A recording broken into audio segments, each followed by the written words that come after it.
Okay, so this is part of our Kumara patch, and you can see that the beds are on contour, and we've planted a double row in each bed. The beds are on contour partly because here we get very wet winters, and then we tend to get very, very dry summers. We're having it's not an official drought yet, but it will be soon. And so it's really important to make use of the contour. It means that any water that does fall in the summer, ends up in the plants and doesn't run away. It gets captured because the paths kind of act as swales. But it also means that the plants are out of the wet in the winter if they have got plants in them in the winter. Obviously the kumara won't be there in the winter. You can maybe also see we've got, I think, 13 different varieties of kumara in the Institute collection.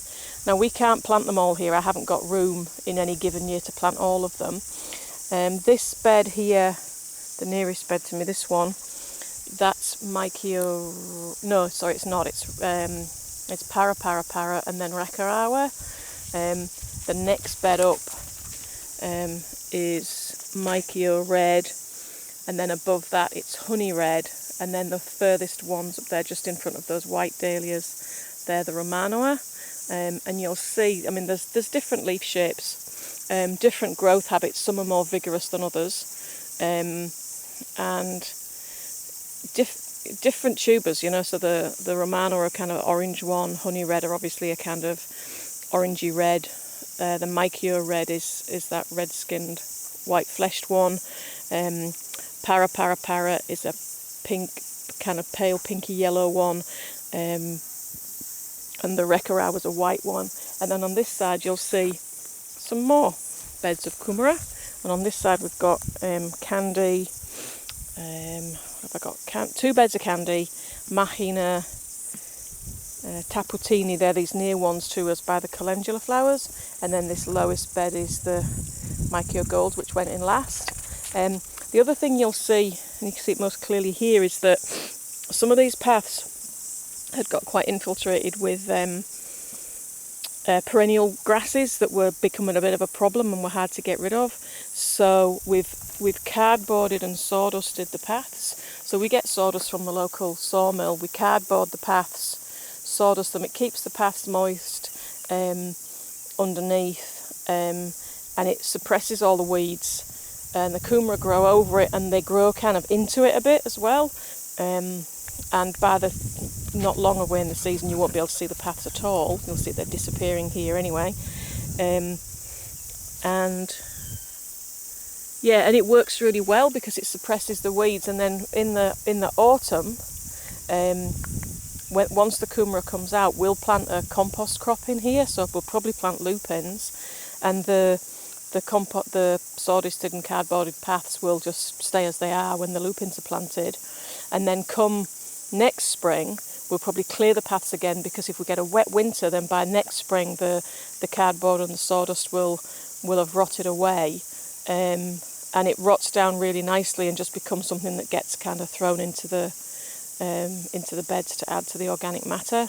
And by then, we don't dig it in, or we don't scrape it onto the beds until the sawdust isn't identifiable as sawdust. So it might take more than that length of time. It might not be until after next summer, but eventually what happens is it rots down, does its job, rots down, suppresses the perennial grasses, gives us much less weedy paths, and then is providing with some more organic matter to go into the beds eventually.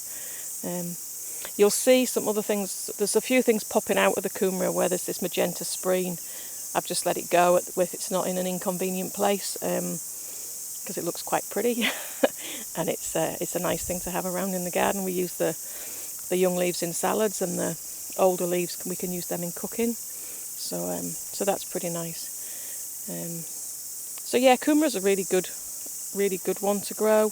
We find it easier here in terms of a large staple crop than we do potatoes. I mean, essentially there's an effort getting the beds ready. We plant it, we water it a few times, we cardboard and sawdust the paths, then we leave it.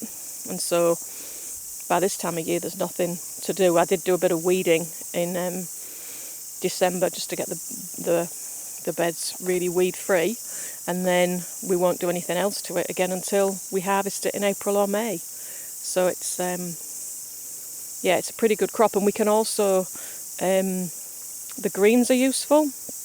So when it comes to harvest time, we side the green tops off, and we'll actually use it as the treat for the cows, their morning milking treat, because the stock really like it, and we can eat it. So there are times when there might be, leaves that are heading into places I don't want them, so we can cut those off and eat the leaves, cook them like you would spinach. And then also anything that doesn't get eaten either by us or the stock is a big lot of nice green biomass to add to the compost heaps. So I wouldn't not grow kumara now, and I like growing lots of different varieties that we use for different things.